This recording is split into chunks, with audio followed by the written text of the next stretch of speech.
สวัสดีค่ะพ่อแม่พี่น้องสวัสดีFC ทุกท่านเนาะค่ะสวัสดี FC ทุกท่านเนาะค่ะกลับมาพบมาพอกับเจตาพารวยคือเก่าค่ะในทางช่อง YouTube คลิปนี้เจตาก็จะว่างแนวทางของเล่าพัฒนาด้วยค่ะวันที่20เป็นวันจันทร์ค่ะ2 ทุ่มครึ่งเล่าพัฒนาออกเห็นอยู่นี่ประวัติของดาของเงินดาราเนาะพี่น้องมีหลายด่าพี่น้องขอโทษขออภัยมาดามคำนวณค่ะมาดามคำนวณดารามาดามคนสวยรวยนำใจของเพิ่นเขาไปเด้อค่ะดีใจนำ FC ของมาดามคำนวณเนาะค่ะ9 กับ 0กอดข้อกันมา3 ตัว079 3 ตัวบนเนาะค่ะ50ล่าง2 ตัว79ตรงเต็มเนาะบ่ได้กลับค่ะ2 ตัวเข้ามาตดพี่น้องเกือบแตก3 ตัว970เกือบแตก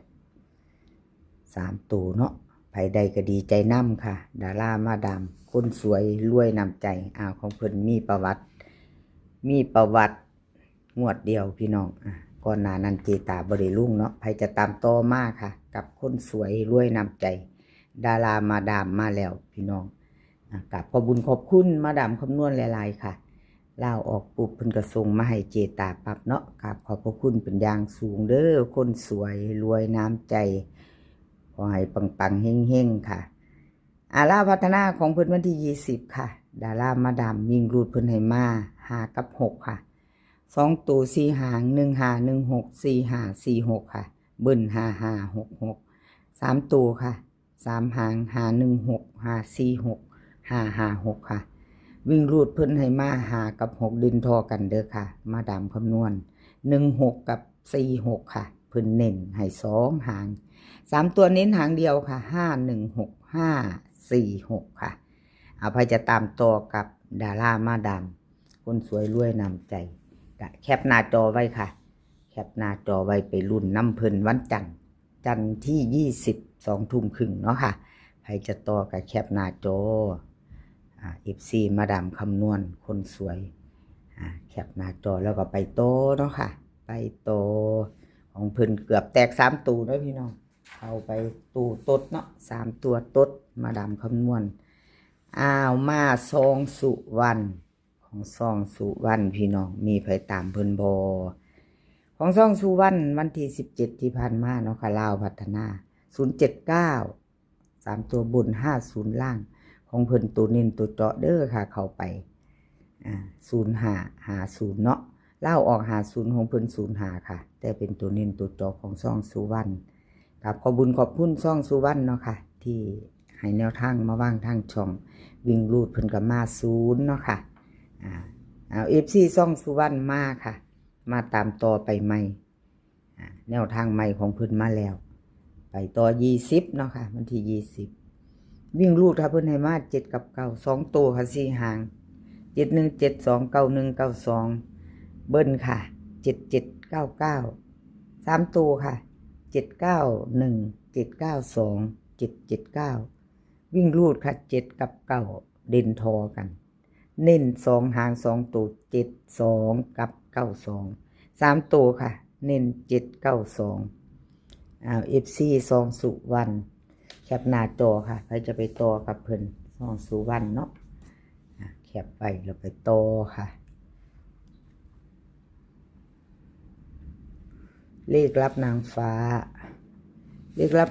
ที่ผ่านมาเด้อพี่น้องหลุดไปกับขอโทษขออภัย FC แทนเพิ่นเนาะค่ะวันที่13ลาวพัฒนาออก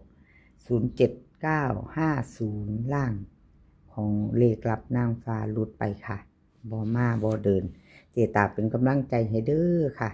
ก็บ่เป็นหยัง FC เพิ่นก็ใจดีอยู่ค่ะใจดีอยู่ให้กำลังใจคือเก่าบ่ว่าจะเขาจะหลุดเนาะ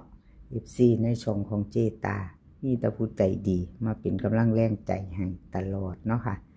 เลขรับนางฟ้าค่ะลาวพัฒนาวิ่งรูดเพิ่นให้มา8 กับ 0 2 ตัว4 หางค่ะ8 4 8 6 0 4 0 6เบิ้ล88 กับ 00 3 ตัว 3 หาง0 8 4 0 8 6 0 8 8 วิ่งรูดค่ะ8กับ0 8กับ0วงกลมให้8ตัวเดียวล่อง0 2ตัว8 4 8 6ค่ะ3ตัว2หาง8 0 8 0 8 4 0 8 6แคปหน้าจอค่ะใครจะไปต่อกับเลขรับนางฟ้าเนาะค่ะไปต่อกับเพิ่นก็แคปหน้าจอไปต่อค่ะขอบคุณเลขรับนางฟ้าค่ะที่ให้แนวทางมาวางทางช่องของเจตากับขอบคุณหลายๆค่ะชอเชษชัยหนุ่มน้อยหน้ามนคนรูปหล่อกอดข้อกันมาเด้อพี่น้องวิ่งรูด